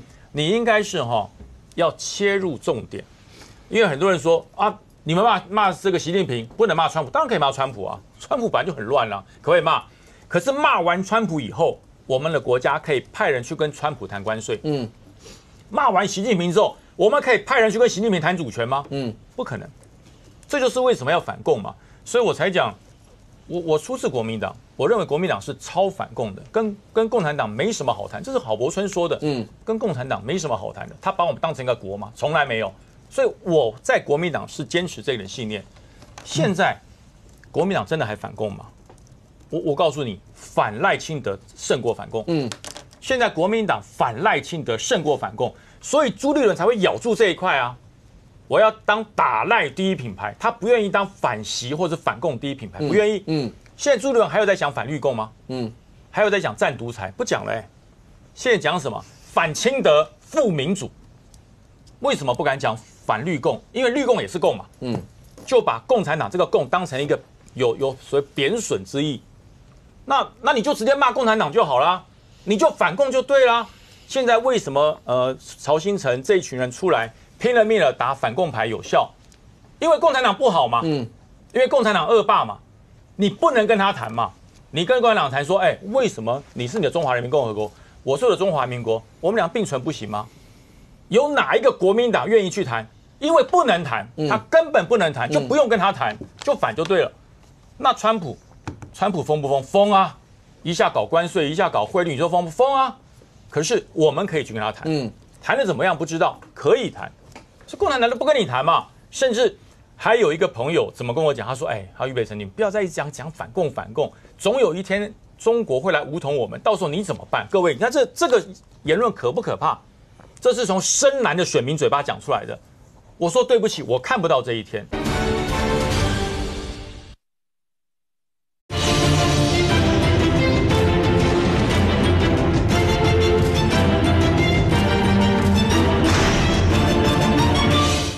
总有一天中国会来武统我们，到时候你怎么办？各位，你看这个言论可不可怕？这是从深蓝的选民嘴巴讲出来的。我说对不起，我看不到这一天。他说为什么？我说备役少将啊，如果共产党武统我们成功了，我一定死在战场上，我不会活到今天嘛。所以我说你跟我讲这是多余的，你可以跟其他愿意舔共的人去讲。我说其实你们如果愿意舔共，一点都不为难。跟黄安一样，买张机票飞过去，他就不会打你了。但是我告诉你，当中华民国、当台湾的主权消失的时候，你们这些舔共的一点价值都没有，他一个一个会清算你。看一看当时国民党降共的冰雕连，他为什么会死在那边？因为没有价值了嘛。所以我才告诉大家，习近平、川普，大家都可以对他不满意，可是一个是可以谈，一个是没得谈。所以说为什么反共？我真的我还是非常期盼，包含佩君这种国民党的反共的要多一点，支持中华民国独立、民主、自由的要多一点，否则这种罢免你们的这种力量不会因为深蓝出来就停止，而是要感动中间选民。这些罢免团体是感动了中间选民，所以才会有这么多人出来联署，看得到、愿意写，知道他在哪里。而国民党要吹反罢免票，你不知道在哪里啊，怎么办呢？OK， 张军刚刚讲冰雕连，你在节目里面应该听来宾讲过，就是在韩战那个时候，那中共那时候抗美援朝，然后派到北韩去打仗的那些。刚将军为什么那样讲？因为还记得吗？我们在节目讲过，傅作义那个时候，因为副东局就他女儿，然后所有一切的游说，傅作义，然后整个打开北平的大门，然然后最后他麾下有60万大军，那60万大军那全部都投降投共，他手下的精锐部队在整个降共以后，韩战爆发以后，傅作义手下的精锐部队被派到韩战去打 ，OK。那我不知道冰雕连那个连是不是傅作义辖下的精锐部队，但是傅作义辖下的精锐部队被改编完以后，确实在韩战里面是被送到那，所以也才会有后来123自由纪念日的时候，那时候韩战结束以后呢，那些所有被俘的那个共军的人就问他们说，你们要回中国大陆还是要回台湾？所以才会有那1万多个人宁愿到台湾，因为他们本来就是国民党军。讲国民党军，对，那个时候就叫国民党军嘛，对，那时候就是这样讲，因为他们本来就是国民党的部队，所以他们会愿意回到台湾来。那时候有很多的脉络都是这样，可是一路这样打来，任俊，我问一下，对朱立伦来讲，刚才将军说他只是要当打赖的第一品牌，他现在是啊，可是当打赖第一品牌以后，当讲出纳粹、希特勒所有这些的时候，可是你看这个议题，基本上国民党的人也没有退哦，不是只有朱立伦不退哦，国民党的人也没有退哦。甚或有很多人出来在讲说，对啊，对，明显算是比较各中代表了。他甚至直接说，要不要把德国代表什么要驱逐啦，什么类似像这样的一些词。可是这些是对于罢免有用，或是有人的解读是对于包括国民党党主席连任有用吗？那不是大家都在讲说，包括卢秀燕如果要进驻大卫，需不需要这个？前几天连蒋万安都被大家摆在这个党主席进驻的名单里面。可是蒋万安对于那个所谓的纳粹说啦，注意那个希特勒这些，显然他是不太认同。他在跟议员之间的对答，他是说那是不恰当的。这所有一切到底帮助在哪里？我觉得这种所谓的对打或不对打的这种事情哦，要看国民党怎么看。比如说你刚刚讲说有些人讲得很硬，像明贤这种，其实后来他也讲了，他觉得应该要沟通。他不觉得，他只是讲说那个，后来大家不是讲说他讲说要把他们驱逐进，他说那个叫去脉络化哦，他有一定的顺序的逻辑哦，所以我认为朱立伦从什么时候开始突然去改变这样的一个策略？确实啊，他在426的时候的论述跟426之后的论述是有一个很大的落差的。也就是他在那一段时间一开始的时候是针对说哦，这个民进党像这个共产党很多东西是独裁，在那个当下，在426之前，他其实根本没有提过希特勒或者是纳粹这件事情。后来突然整个大转向，也是因为他提出来反红共，但大家质疑说连胜文那个当下是在中国大陆跟着中国大陆的人在进行交流，我没有说交流错。只是你在那个当下变成这样之后，后来一被质疑完之后，朱立伦确实到目前为止没有再提过反红共这件事情。我当然赞成国民党年轻一辈的论述啊，年轻一辈的，其实我看到很多年轻人议员直接讲，我反共产党啊，是有什么错？我为什么不敢讲？很多年轻人直接讲。博弈在节目也是直接是佩君、博弈都是这样讲。但问题是，党中央不是你们，就是你们拥有最大话语权的是那个党主席。或者是副主席，而这一些人在朱立伦的那个事件里面，不是只有朱立伦说这个纳粹希特勒，是连胜文都跳出来讲说，哎呀，我们平常也跟他们这些外馆这个使馆什么有交流，来的外交官层级也不高，然后讲说我们也有试图跟那个其他的这个国外的媒体这个联络，对不对？接触，但他们都不来，所以不来的都挺民进党。就你们的这个上层，国民党的上层努力的把这个战场不断的往外扩大。那我讲啊，我其实认为原先朱立伦在做这件事情，他希望把内销转出口啦。也就是这是一个国内的政治议题嘛。罢免的这件事讲难听一点，民进党不骂国民党，民进党脑坏了。国民党不批民进党，国民党脑也坏。就两个在内政上面的那一个互批跟互相的攻击，我觉得对大家来讲是正常的。我其实觉得朱立伦在当下似乎是不是他想要透过这一个用国际上大家比较理解的这个说法，然后获取国际上的认同？因为我讲真的，你在台湾里面讲纳粹，你在台湾里面讲希特勒，我请问在座跟电视机前面观众朋友，有多少人有感觉？你讲共产党，大家可以理解嘛，因为他在我们对面，一天到晚来来去去，我们可以理解嘛。所以你去讲纳粹跟这件事情的时候，你一定是希望获得国际的关注嘛？但显然结果不是啊。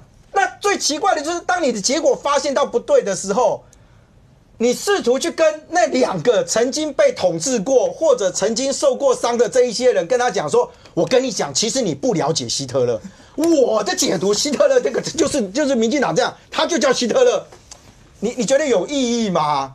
你说今天大家还在继续拼这个，我跟你讲，国民党根本不想再谈这个议题。你就问国民党的立委，你问他说，你认不认同赖清德跟希特勒一样？我跟你讲，大家躲得跟什么一样？因为很简单嘛，那个战场是没有必要的。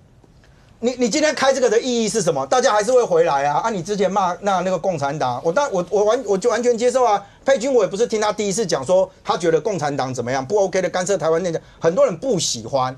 可是国民党的高层他自动的就会消掉。当然你说蒋万安在这件事情是讲说他觉得他觉得这个事情是适当的他觉得是不恰当。你知道国民党朋友怎么说吗？哎呀，这代表我们国民党人里面意见还是可以多元的交流，大家都可以各自表述，没有人说我们就是一言堂，也 OK。但我还是强调，这一段时间的纷扰，请问是谁引起的？是你们的党主席叫做朱立伦。到今天为止，朱立伦还是不认为他自己有错只是因为现在大家不想谈了嘛你把这些战场都扩大。好，我那一天问明贤啊，明贤讲了一句我觉得还蛮可爱的啦明贤说。真的应该要多沟通啊！他说多沟通的意思是说，这个东西可以跟这些外管或者是什么的，大家可以私下的沟通，是不是一定要弄到台面上？只是第一时间，当所有这些国民党的大头们开始往这个方向去跳的时候，我就再问一个，这个议题我刚为什么讲国民党立委不碰？因为现在大家在谈罢免的这件事，请问这个对他有加分吗？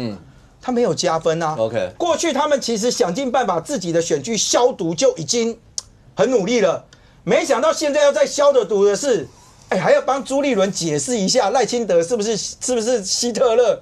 那你还要先告诉那些一般民众说希特勒当年干过多少事，然后他怎么样？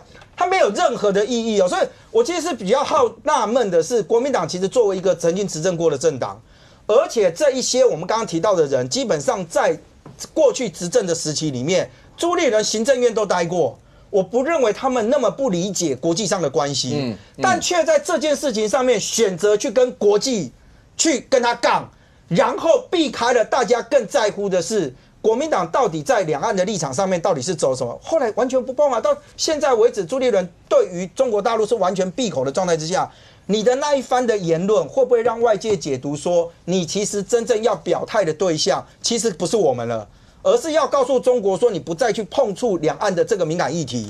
这个我觉得对于这些国民党来讲，未来啦一定会再被检验了范老师，请问一下，国民党副主席夏立言去欧洲参加民主峰会，那因为前一阵子刚蹦出就是希特勒说的这些事情，他这趟去，你觉得有什么特殊任务吗？他是说要去解释啦，可是我不晓得他要怎么解释啦。因为那个峰会，当然他可能有演讲嘛，他在台上向德国跟以色列人民道歉嘛，我不晓得啊。朱立伦他们都没有道歉，对啊，所以我不晓得他要解释什么东西啦。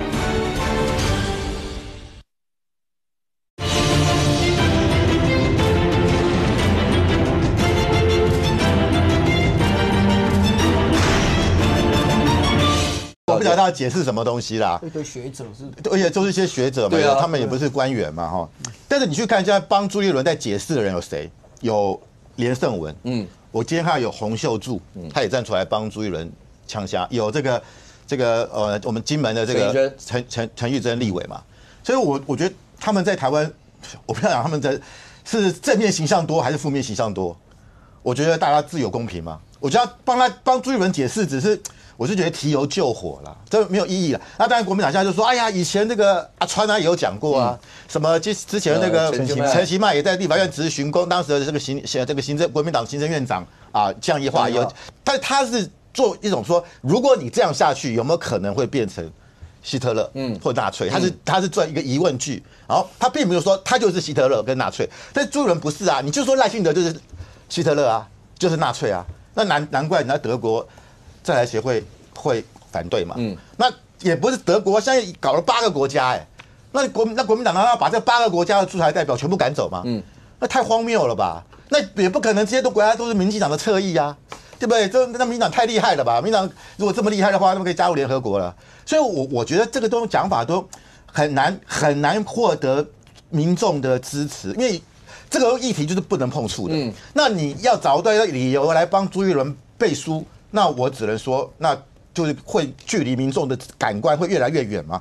所以我觉得接下来，当然他就是要为了要巩固他的深蓝票，他要继续选党主席。我认为很多人说蒋万安会不会出来，我不认为蒋万安这个时候会出来。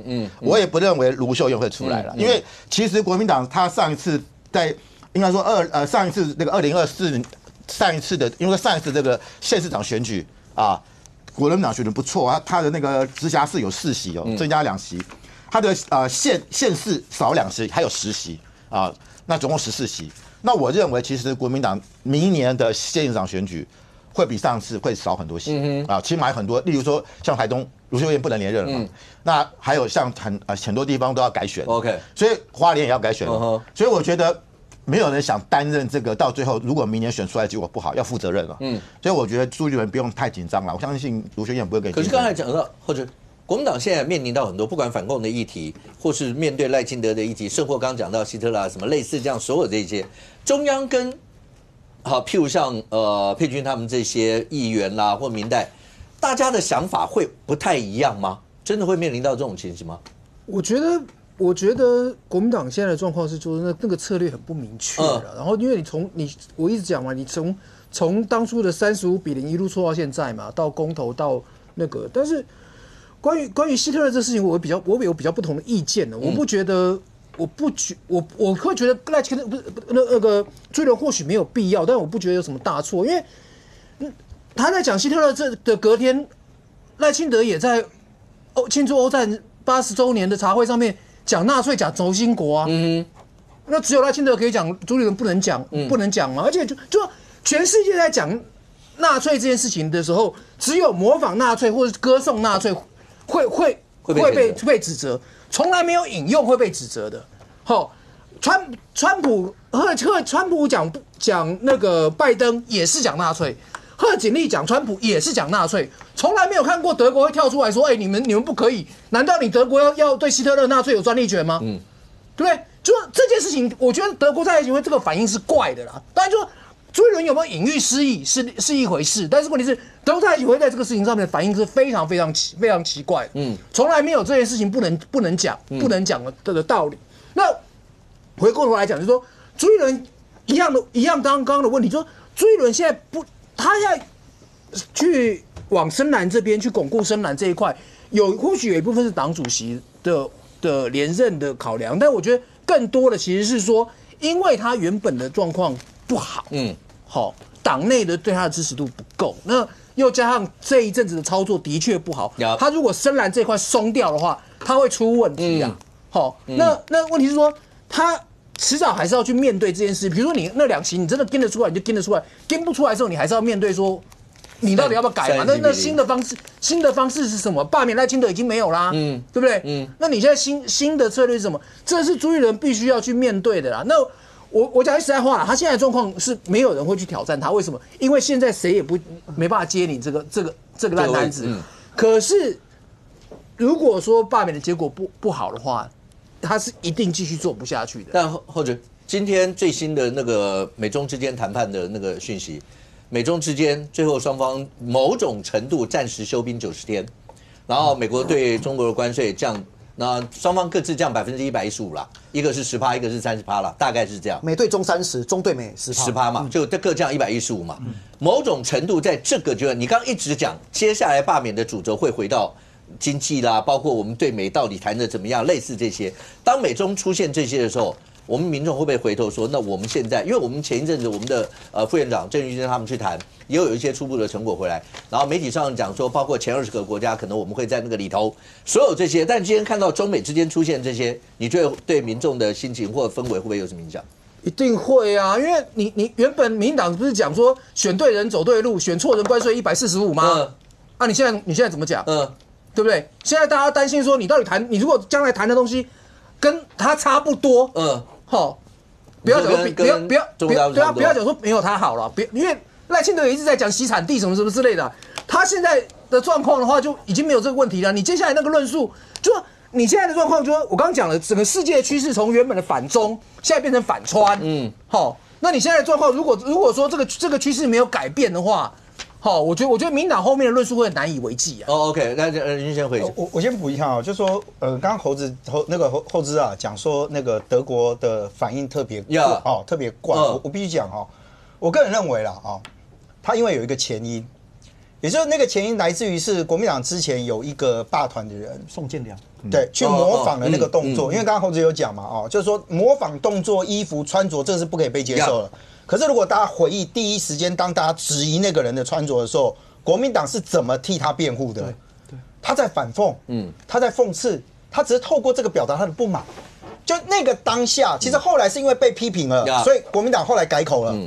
朱立伦第二次再去隐喻的时候，我觉得你当然可以讲说德国在台协会你怎么动作这么快这么的反应人家讲都可以 OK， 但是他后续的事，不只是以色列在台，他们跟着转发，欧盟其他国家跟着转发，这才是为什么大家会觉得好。如果今天德国他反应很灵敏是不是这样？结果你说其他的国家他也瞎着跟着传，还是德国去影响他，或者你讲说是民进党的力量去影响，我觉得这个。老实讲，我只能讲，因为你有一个前因，你的后面朱立伦再去不断的隐喻，而且他坚持不认为自己有错这件事情，你搞到变成这样，你就自作自受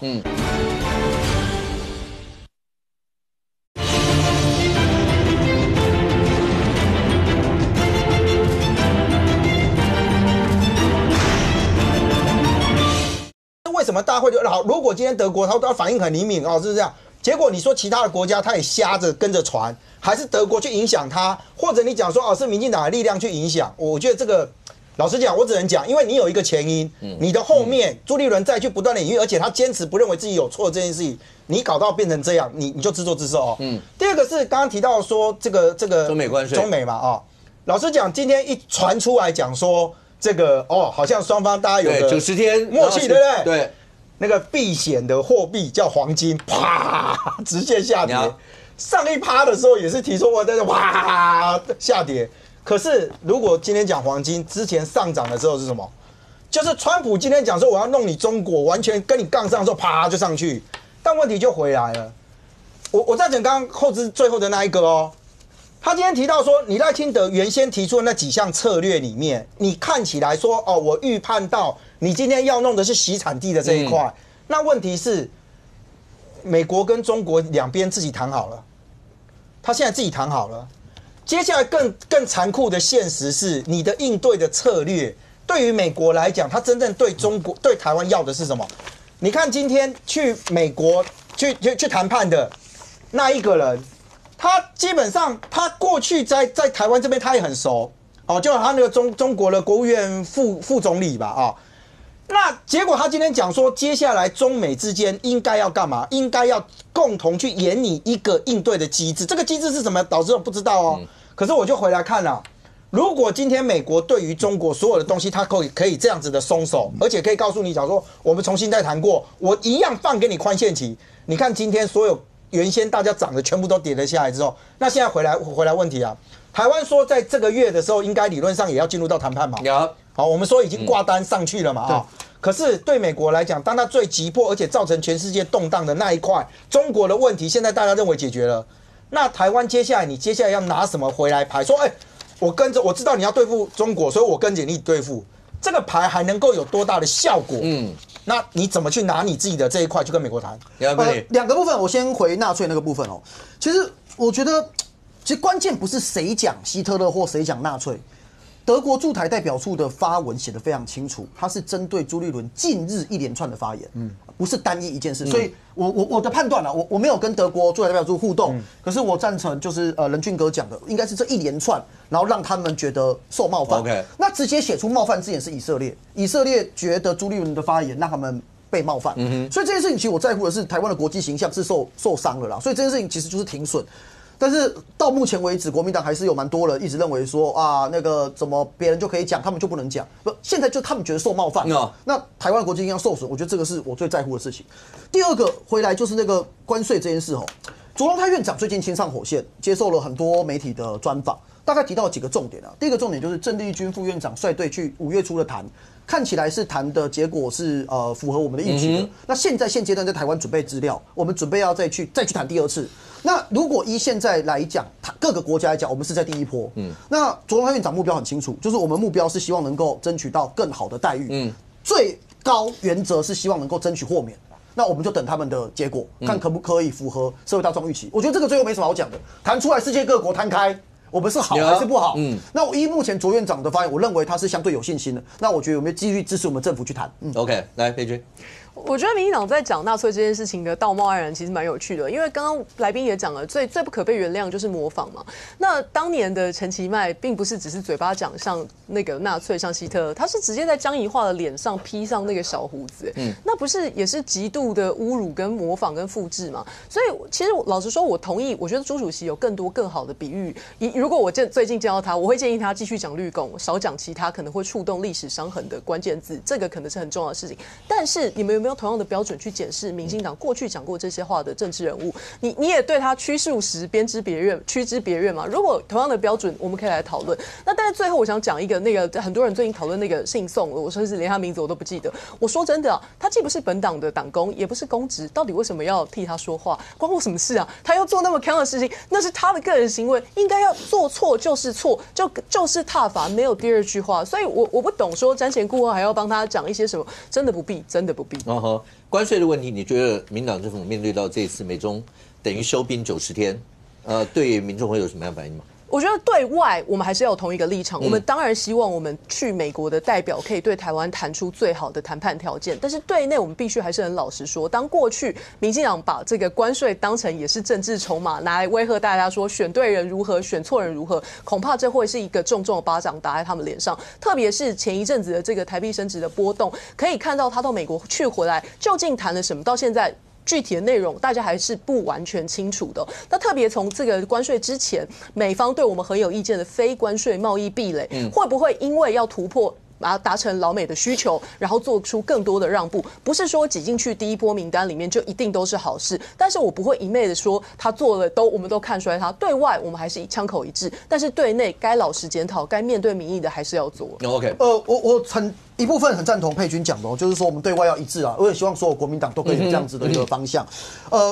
其实能够公布的，我们政府会尽量公布啊。因为谈判就是老实说，有些人不能，比方说大家很关心的对台湾经济命脉，我们的半导体的关税，其实卓院长是直接很具体讲，我们是5月7号送出去，接下去谈90天会有结果，然后大概90天出来结果，至少90天内我们的深入谈判。再可以对外可不可以讲？所以说，我觉得这整个是还是能够公布，会尽量公布啦。那我们还是希望他们可以谈得好。因为罢免的时程，你如果算一下，刚刚来宾大概有讲说，大家会算说会不会在8月啦，或是因为8月23是公投投票，那8月然后或9月之间，那到底罢免的时程会怎么样？罢蓝跟罢绿的时程一定不太一样，因为双方送第2阶段、送第3阶段的时程就不一样。可是，在这个节骨眼上，如果川普的关税你还记得的话，那个时候应该是算在90天那个休兵期的话，大概会落在7月初左右的那个时间。7月初到最后，大家所有的人休兵完以后，所有人要揭牌完以后，对国内政坛整体的氛围，台湾未来在经济发展上会有什么影响，一定是大家关注的一个重点。而这个重点对于整个罢免的氛围又会产生什么影响，我们大家拭目以待。非常谢谢现场所有来宾，也非常谢谢观众朋友的收看，学员们那边我们明天见，拜拜。